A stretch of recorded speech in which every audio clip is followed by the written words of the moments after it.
sexto ano, seja bem-vindo à nossa aula. Hoje eu vou fazer a correção lá da nossa aula do módulo 49, que nós fizemos uma interpretação sobre como nós estamos lendo. Vamos lá? Eu vou fazer a correção pelo caderno também, tá, pessoal? Então, nós vamos pegar aqui. Eu só quero voltar um pouquinho naquelas palavras que eu ditei para vocês. Então, só para vocês voltar um pouquinho, tá? Mesmo. Deixa eu centralizar aqui. Então, as palavras que vocês tinham que colocar lá nos parágrafos, né? Que estavam com as lacunas. Morrido, sobrevivência, apartamento, crianças. E depois a gente desce. E aqui, ó. Meses, amigo, galo, terreiro, desfilar, pessoas, ok? Então, vamos lá. Só voltar aqui. Então, essas palavras vocês tinham que completar. É o que eu havia dito na aula, tá bom? Então, vamos pegar aqui a questão 1.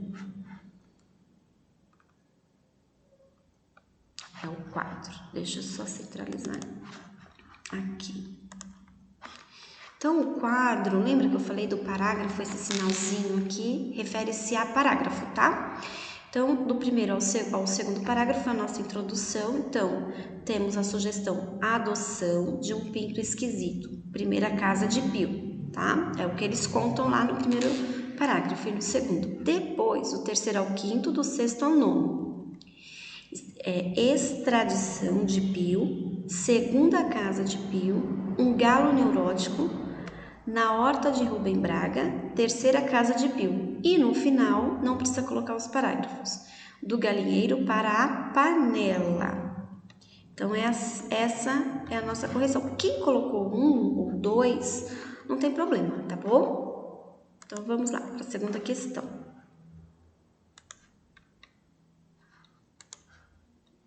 A segunda questão, deixa eu pegar aqui, é para explicar, né, como era a reação das pessoas ao comportamento de Pio no apartamento do narrador.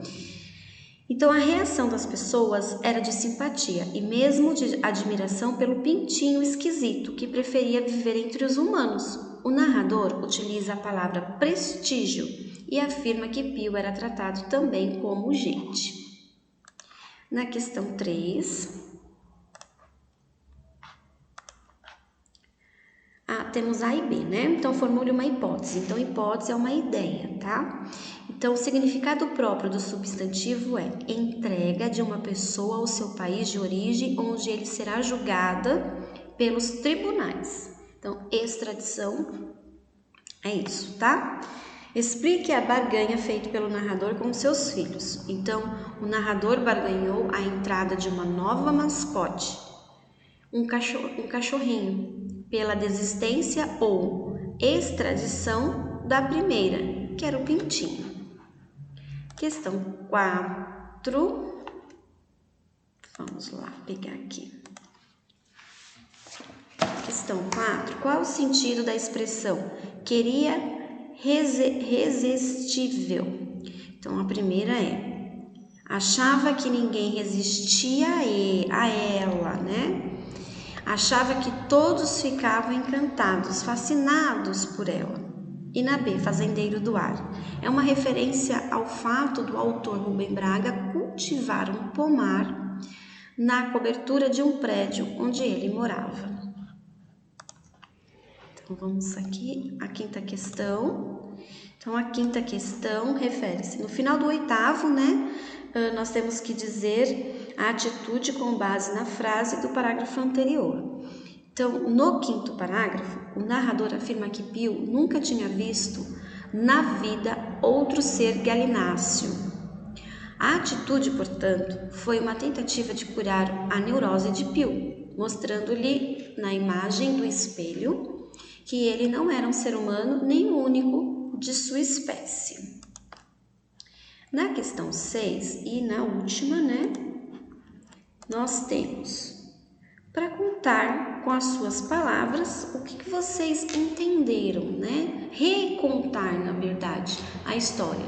Então, cada um, na própria apostila, vocês coloquem lá a posição de vocês, tá bom?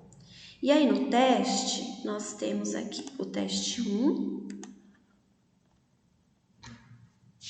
Então, apenas a alternativa D, né? Pode ser considerada a causa dele, ok? Então, na alternativa D de dado. E no teste 2, deixa eu pegar aqui. Teste 2, a alternativa é a letra A, tá bom? Então, as palavras sentido figurado, só temos então na letra A. Manter acesa dentro de Pio a faísca de vida, quer dizer, o que essa expressão quer dizer? Ela quer dizer ter vontade de viver, ok? Então, nós vamos para a atividade de casa. Vamos lá na tarefinha de casa. Exercício 1. Letra A, o que é o foco narrativo? Então, a crônica tem um foco narrativo em primeira pessoa. Então, o foco narrativo é quando quem está falando dentro do texto, tá? Então, no caso de primeira pessoa, o narrador é o próprio personagem. Se não fosse o próprio personagem, seria o foco narrativo em terceira pessoa. Na B, explique a posição do narrador em relação aos acontecimentos ao personagem principal. Então, temos aqui, olha, como as crônicas ficam na posição intermediária entre a realidade e a ficção, porque a gente pode criar algo também dentro da crônica, tá? Algo que eu falo é história. É comum que o foco narrativo seja uma projeção da pessoa real do autor, ou seja, o autor ali no caso, ele é o próprio narrador. Então, nesse caso, podemos dizer que o narrador é o autor, tá? Do mesmo modo que as outras personagens são as pessoas reais, como eu acabei de dizer para vocês.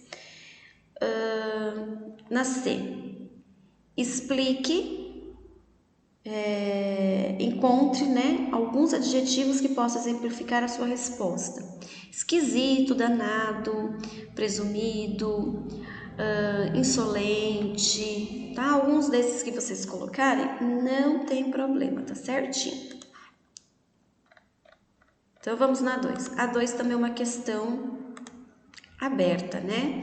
Então, são muitas possibilidades, desde as lições relativas às criações de animais e a inadequação dos apartamentos para a criação de mascotes, até as lições de morais mais complexas, tá? Envolvendo questões comportamentais, de comportamento e mesmo existenciais. Tudo bem? Então, aí a resposta fica para vocês. Como você vai formular uma lição retirada dessa crônica, tá bom? Então, nós ficamos por aqui com a nossa correção do módulo 49. Eu agradeço a todos, fiquem bem, se cuidem e até a próxima aula.